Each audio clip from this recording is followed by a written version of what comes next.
All right, hey folks, welcome to Teach Coach Mentor. I'm Mike, and today I have a very special guest, Karla Murphy. Special because she's amazing. She's also a friend. We went to the Naval Academy together many years ago. She's a fellow Marine, and now she's a top 1% Etsy store owner, a female entrepreneur of the year, just all around badass mom, the whole thing. And really excited to have you. So thanks for coming on the podcast. You so much. I love being with you on podcasts and in your community and all the things that you do. I think it's so fun. Yeah, so for those that don't know, she was just in our community, the White Feather AI community, helping out some young entrepreneurs starting off their business and using AI tools to do that. But we're here to talk about teaching and coaching and mentoring. I know that's a big surprise. I crushed your book over the weekend. It's an awesome book. So for those that are listening, it's called Be One of Zero. You can find it on Amazon. I ordered it because you're a friend and I wanted to support you. I read it because I was curious, and I crushed it because I couldn't stop reading it. It's very good. And I'm not just saying that. I wouldn't just say that. And I want to read a couple of quotes. Like chapter one was an absolute banger. It's excellent. A couple of quotes I want to read from here that really stood out to me. The first is, most people fail because they operate with casual commitment and expect obsessed results. Second quote, which is just a few pages later, along the same vein, is, you cannot lead an unreasonable life with reasonable effort. So I love those two quotes. Tell me where that comes from and how you got to that place where being obsessed, being dangerously obsessed, as you phrase it, is the requirement for finding success. Yes. So I think it's mostly my background. Like everybody has an origin story, and mine kind of set me up for failure, and unfortunately. And I never thought I was going to go to school. I never thought I was going to amount to anything. I was just going to work throughout my whole life. And like, that's it, right? You live your work and then you die. And I just didn't have any positive aspirations or anything that I wanted to achieve when I was younger. And it wasn't until my senior year when I graduated, I was like, wow, it really is now, rubber meets the road. I have to figure something out. And I guess by chance bumped into a master chief, a retired master chief. And he told me I should apply to the Naval Academy. He's like, I see you have a lot of like leadership potential. And like, he's like, you're very, I guess I was just like a outspoken young lady. And he was like, I just feel like a lot of people gravitate to you. And like, I feel like you would do really well in the military. And I was like, never considered it. My brother was a sergeant back in the Marine Corps in 87 to like 94 or 95. And I was like, well, it did really good stuff for him. Like he's a well-rounded guy and he got out of where we came from. And so that's kind of where I figured I have to just break away from the mold. Everyone else does the same thing. The same people that are at home when I grew up are still there. Yeah. They're not doing anything different. They're just doing the same thing every single day and then just wishing that they had what other people have. And I just was never envious.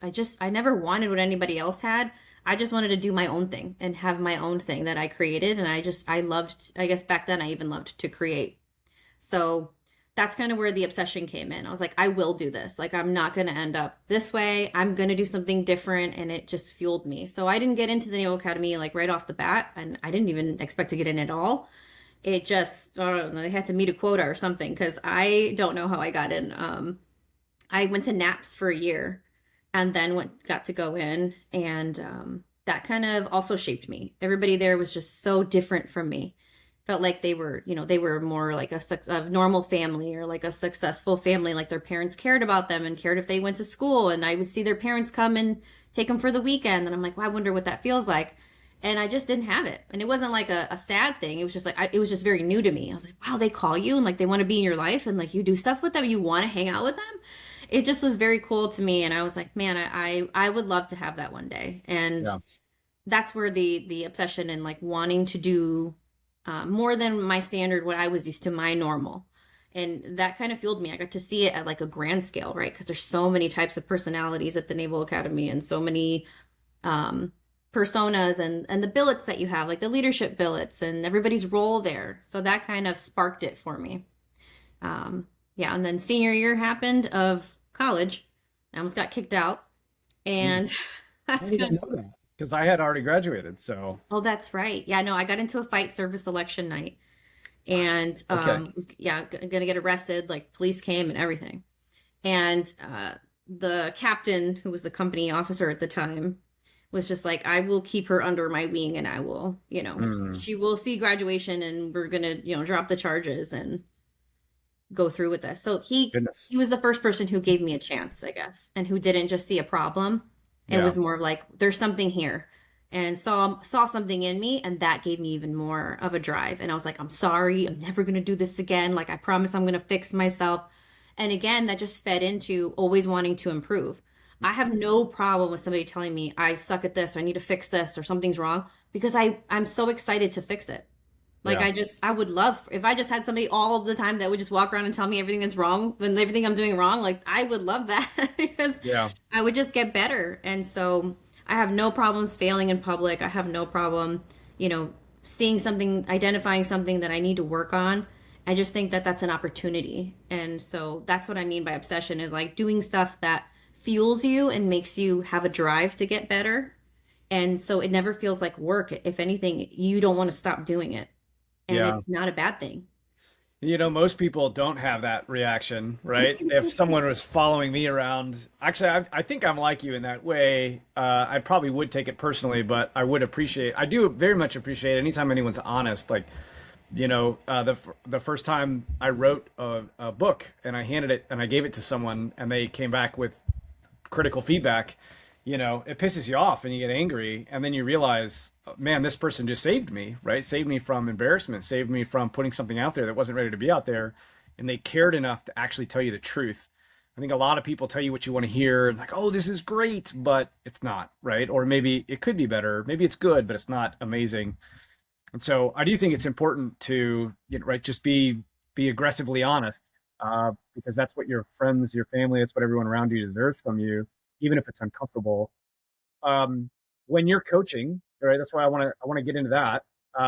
You've coached and mentored at a lot of different levels, from the service all the way now to founders, startup companies, well-established, high-level CEOs. There's I would love to hear the difference because not everybody wants that feedback, right?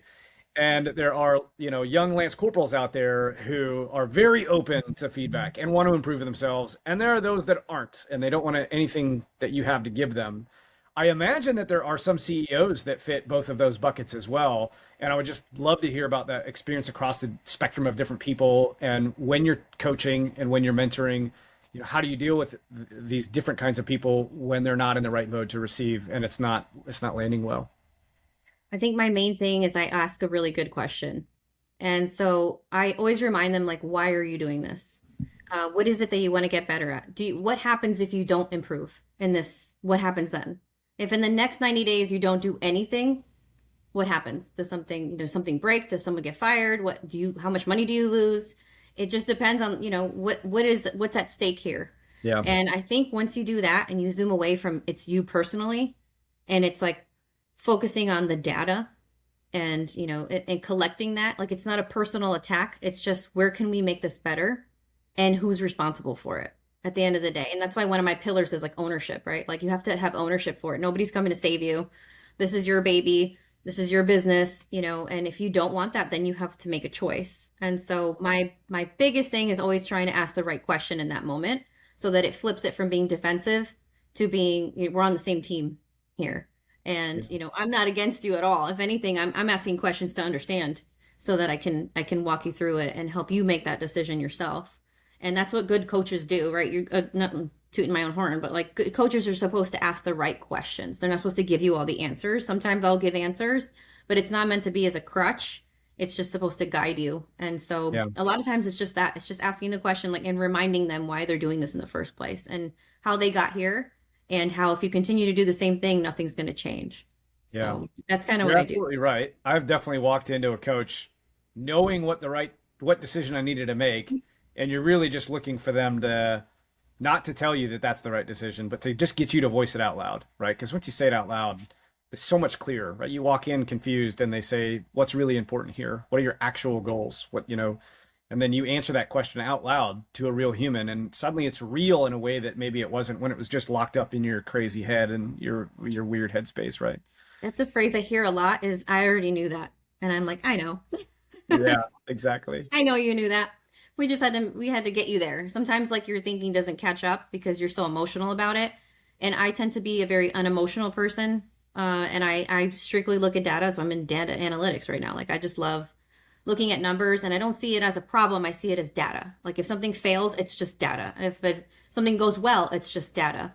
And so use that to make more of what's working, right? Or use that to make less of what didn't work or what didn't flop, or maybe put a system in place so that it doesn't fail again. None of that, when you see it that way, has anything to do with like personalities or emotions or, a personal attack. It's more of let's zoom out and look at the problem and like emotions aside. And sometimes that means taking a day, right? Yeah. And being upset or frustrated for a few hours. My conference that I was just at got canceled due to snow. So I have thousands of dollars worth of merchandise sitting in my house right now. Yeah. It was something I planned for 6 months, Oh my and goodness. it could have easily been like a six-figure weekend, Yeah. So a lot of planning, a lot of time, a lot of effort, a lot of so many things. And I could just be like, oh, this sucks. And just, and use that as that opportunity to vent. It was like 45 minutes of like, oh, what do I gotta do? And I let myself feel that. I was like, okay, I'm just gonna be upset for like 45 minutes to an hour, like no more than an hour. And I Yeah. just was crap. And I told my husband, I called my girlfriend. I was like, can you believe this? And she's like, oh my gosh. And she's like, what are you gonna do? I'm like, I don't know, I gotta think about it. I let myself vent for like the 45 minutes. And that was it. I was like, all right, time to cancel the hotel, time to do this, time to file for Yeah. the insurance and make a plan. And that was it. Like sometimes just set a timer. Like this is how much time I'm gonna be upset about this, and then move on, because really being upset is it's okay to feel the feelings, but you Yeah. got to move past it to get any progress. Yeah. I had a guest on, I think it was Brittany. I'll have to go back and look, but I think we were talking, she's a psychologist out of California. She works with teens and families a lot. And we got into a similar discussion about emotions. And like, I think one of the conclusions that we kind of came to together was that if you can, first of all, give yourself permission to feel everything, right? You don't want to ignore it. You don't want to shove it down, because that is your body physiologically communicating with you and telling you there's some shit going on, right? But at the same time, I think what you can do mentally is take a step back from the emotion, from the physical nature of it, and then just observe it almost from the outside, impartially, and go, yeah, like I have every right to be angry. But you can take all those emotions in essentially as data. It's your body's version of data that's just telling you what's going on, right? Right. So pay attention to that data, but then again, like exactly like you just said, now it's time to get to work, right? So yes, I've registered. You're pissed, right? Like I get it, I'm angry, I'm mad, but I can either ruminate on it, which I think if, and I highly recommend, we talk about this on the podcast, everyone should have a mindset practice. And one of the things I think you discover if you have even the most basic of mindset practices is that you actually have to continue to conjure up those emotions in order to stay in that emotional state.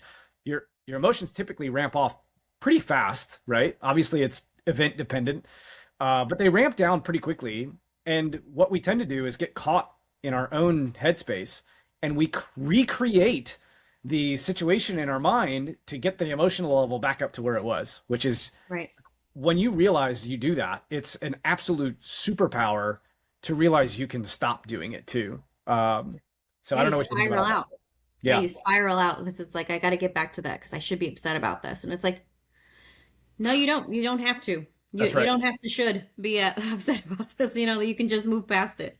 Yeah, And yeah, absolutely. You have to, it's not pushing it away. It's not like ignoring your emotions. Not at all. It's like being able to feel it and then accept that like your feelings aren't everything. that's And right. it's okay to be upset and accept that and then move past it. Like I do like a lot of radical acceptance. Like I can't do anything. I can control my controllables and I can't do anything else about this. It was a snowstorm.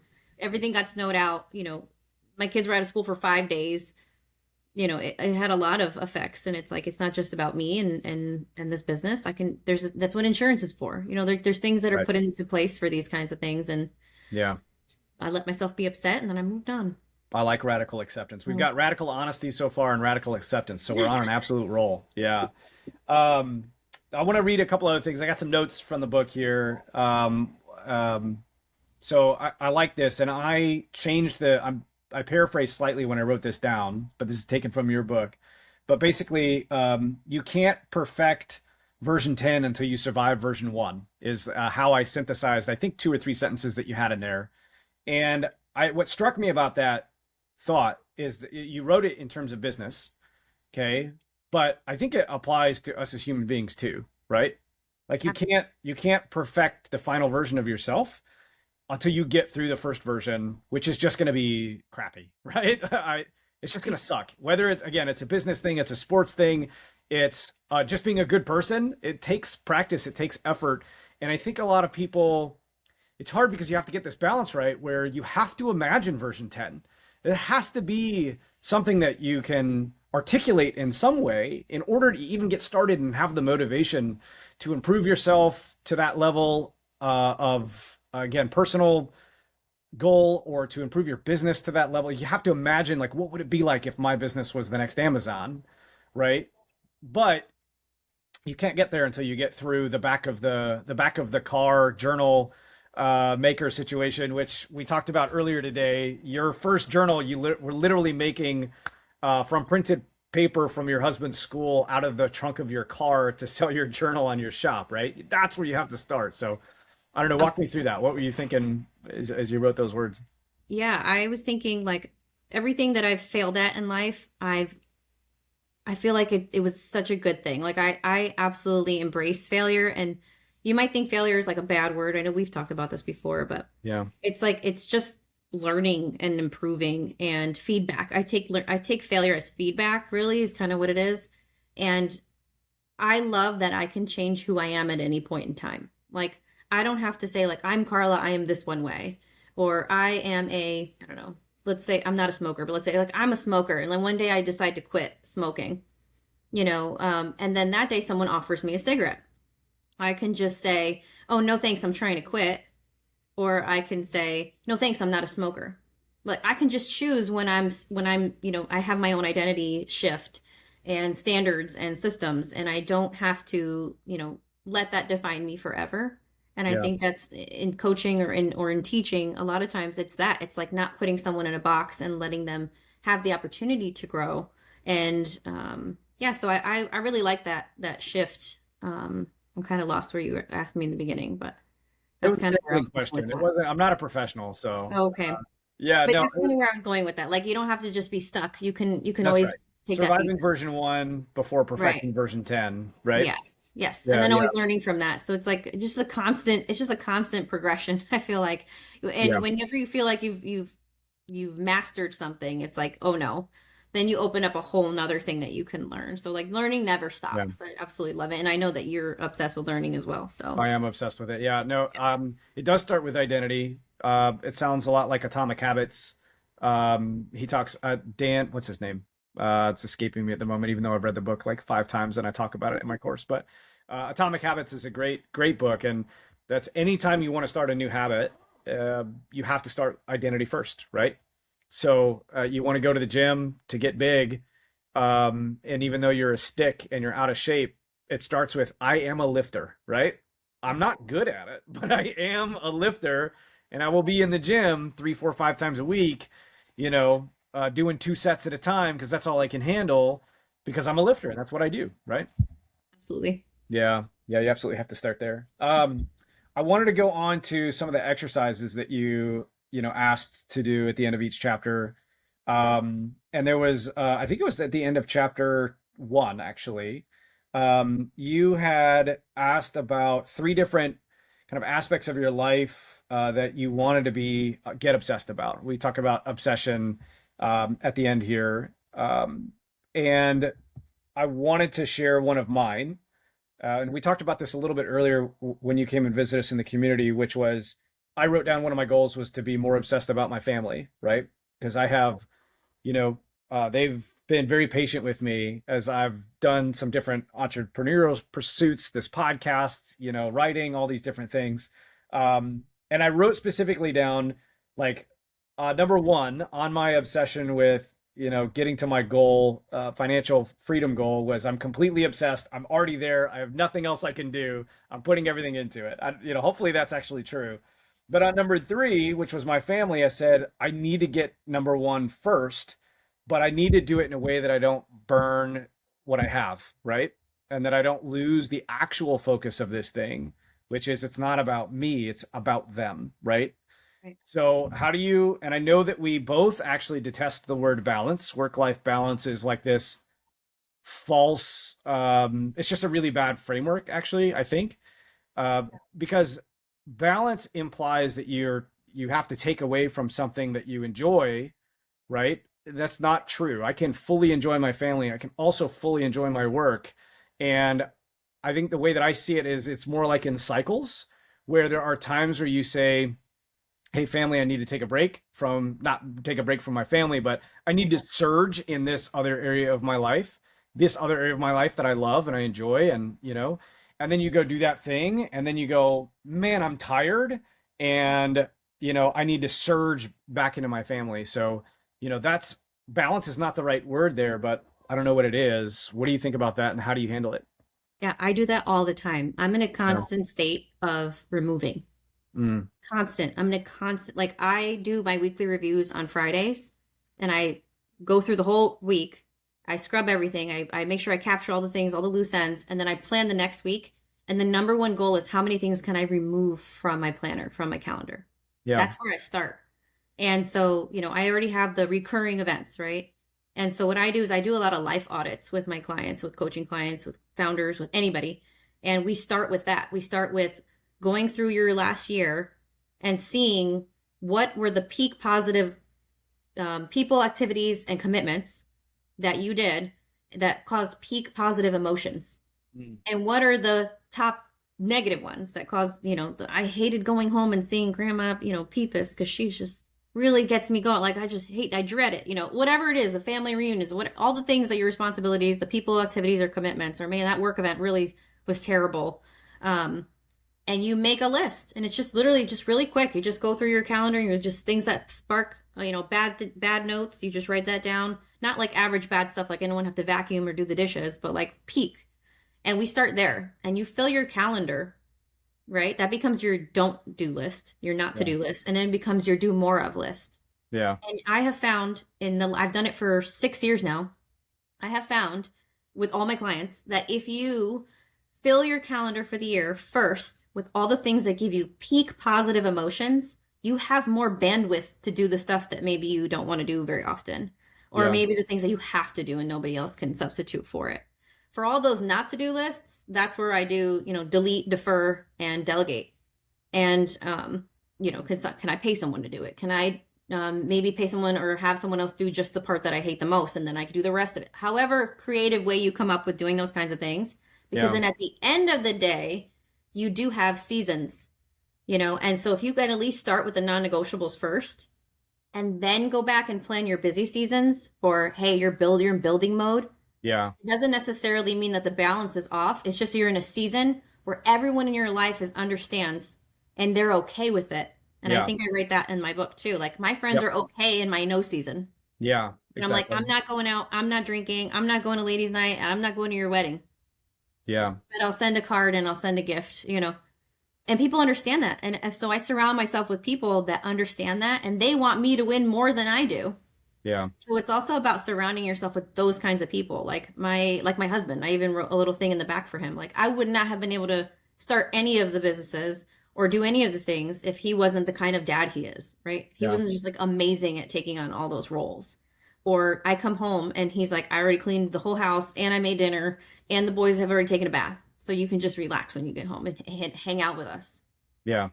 And he's an active duty Marine at MARSOC. You know Yeah. what I mean? Like, and he's retiring this year. So he has so much going on. But if you can fill like the right people in your life that understand that and they want the good things for you, I feel like it's all just about seasons. And there's other seasons that maybe you give that back to your wife. And now she can do something and she can build something or she can, all the things that she wants to do. And so for me, it's not really a balance, like just like you. For me, it's just seasons. Like this is the season that I'm in right now. And maybe it's a month, maybe it's a year. Yeah. But you have to surround yourself with like the people and also set yourself up for success, right? So that you're not completely gone from everything. Right. But that you do maintain that. And I do that through that like kind of like that life audit where I've already filled my schedule with all the things that I enjoy anyway. So everything else is just added. Yeah. So I That's don't know if right. that was. Yeah. We're about out of time, but I just want to show everybody your book. It's great. Bias alert, you're a friend, and I'm also, I think, hopefully on a similar journey as you. But despite all that, I really enjoyed it. I read, like I said, I read through it in like 2 days because I couldn't stop. I couldn't put it down. Be It's one short. of zero. Oh, it's falling. And what is it? Why the obsessed always win. That's the subtitle. So I really enjoyed it. Thank you so much for coming on and just chatting with me and with the audience today. And the last question I like to always leave with, and this is kind of a heavy one, but the one I like to always ask is: you're at the end of your time, right, in life, and you're about to move on. What's the one thing as you look back on your life that you think I can't mess that up, right? That's the one thing I got right, and I'm at peace, and I can go on here with it with no regrets. What does that look like for you? One thing. Mm, I think it would be that I'm a good example for my children. Yeah, Yeah. I think Because, anybody who's a parent definitely understands that one for sure. yeah. I don't think there's anything greater than that. Like at the end of the day, I have to be mom. It's like Yeah, my most important job. I would quit everything tomorrow if I needed to and just be home with my kids. I have no emotional attachment to any of my businesses or anything else that I do. I yeah, would quit it in 2 minutes flat and enjoy and really be happy and fulfilled with having just my children in my life. same. Love Yeah. it. All right, thank you so much, Carl. I appreciate it. Thank you.